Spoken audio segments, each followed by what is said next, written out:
नमस्कार दोस्तों, स्वागत है आपका हिंदी नॉलेज शो में। तो दोस्तों, ये बात तो आप सभी लोग जानते हैं कि अंग्रेजों ने हमारे देश की ना सिर्फ धन दौलत संपदा बल्कि हमारे रिसोर्सेज भी लूटे थे। लेकिन एक और खास काम इन्होंने किया था जिसके बारे में ज्यादातर लोगों को नहीं पता। दरअसल ये चीज थी पेटेंट। दरअसल अंग्रेजों ने भारत में आने के बाद उन सभी चीजों का पेटेंट करवाना शुरू कर दिया जो हमारे पुरखों ने इजाद की थी, जिनकी खोज हमारे पुरखों ने करी थी। और भारतीयों ने जो भी चीजें पुराने समय में बनाई थी उन सबका खुद के नाम पर पेटेंट करवा लिया। और इससे हमें दो बहुत ही भयानक नुकसान हुए जो आज तक हमें दुख दे रहे हैं। कैसे? उदाहरण के लिए, कोई जड़ी बूटी है जिससे कि दवाइयां बनती है। अब आप जाते हैं पेटेंट ऑफिस में, आप कहते हैं कि ये जड़ी बूटी की खोज मैंने करी है, आप मेरे नाम पर इसका पेटेंट कर दीजिए। आपके नाम पर पेटेंट मिल गया।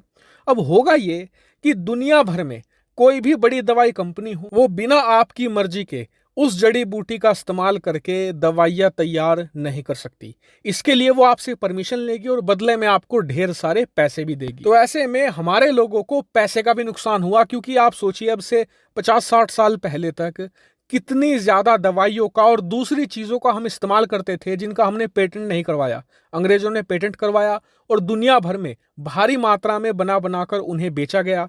और भारतीय लोगों को ऐसा करने से रोका गया। क्यों? क्योंकि पेटेंट अंग्रेजों के नाम था। ऐसे में वो चीज जो भारतीय लोगों ने तैयार करी थी उसे भारतीय लोग ही दुनिया भर में नहीं बेच सकते थे, पैसा नहीं कमा सकते थे, अपनी अर्थव्यवस्था बड़ी नहीं कर सकते थे।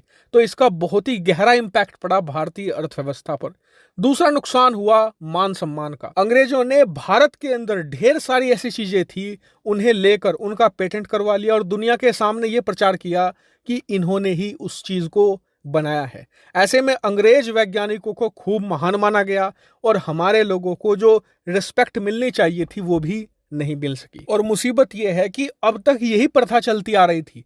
भारत में बहुत सारे लोगों ने अलग अलग इन्वेंशन करी थी, छोटी हो चाहे बड़ी हो, लेकिन कभी उसे पेटेंट करवाते ही नहीं थे। क्यों? क्योंकि हमारे लोगों को पता ही नहीं है कि पेटेंट होती कहाँ पर है चीजें, और पेटेंट किया कैसे जाता है, क्या इसका प्रोसेस है। ऐसे में लोगों को इसकी कतई भी जानकारी नहीं थी। इसके ऊपर से पेटेंट करवाने में पैसा भी अच्छा खासा खर्च होता था। और इसी का परिणाम यह था, आप जानकर हैरान रह जाएंगे कि भारत के पेटेंट ऑफिस में ना भारतीयों से ज्यादा विदेशी लोगों की संख्या थी। जी हाँ, जितने भारतीय लोग पेटेंट के लिए फाइल करते थे उससे ज्यादा विदेशी लोग फाइल करते थे। लेकिन इस बार सरकार ने पिछले 1-1.5 साल में अच्छे बदलाव किए।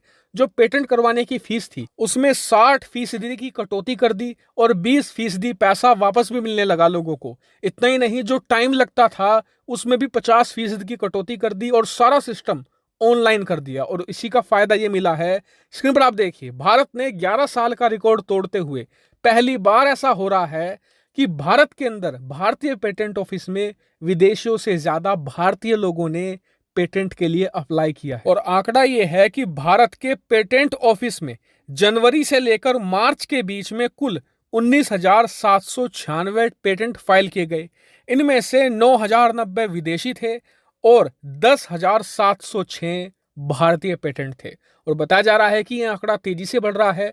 आने वाले कुछ समय में भारत विदेशी पेटेंट को बुरी तरीके से हरा देगा। क्यों? क्योंकि सरकार और ज्यादा लोगों को छूट देने जा रही है, लोगों को और ज्यादा जागरूक कर रही है। और इस आंकड़े से अब ये भी पता चलता है कि सरकार जो इनोवेशन पर फोकस कर रही थी उसमें वो कामयाब हो रही है। भारत के अंदर अब लगातार तेजी से नए इनोवेशन भी हो रहे हैं। और आप सभी जानते हैं कि इनोवेशन ही हर एक देश की सफलता की बड़ी कुंजी है। उदाहरण के लिए, अमेरिका दुनिया की सबसे बड़ी अर्थव्यवस्था है, उसके पीछे जो सबसे बड़ा हाथ है वहां की टेक कंपनियों का है। सोचिए, फेसबुक का इन्वेंशन अमेरिका में हुआ, गूगल, अमेजोन, नेटफ्लिक्स, टेस्ला, लगातार वहां पर इनोवेशन होते जाते हैं और उसका फायदा उनकी अर्थव्यवस्था को मिलता है।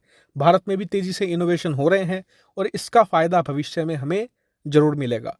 हालांकि आप इस पूरे आंकड़े पर क्या व्यू पॉइंट रखते हैं, कमेंट करके जरूर बताएगा। फिलहाल इस वीडियो में इतना ही। Thank you very much for watching video.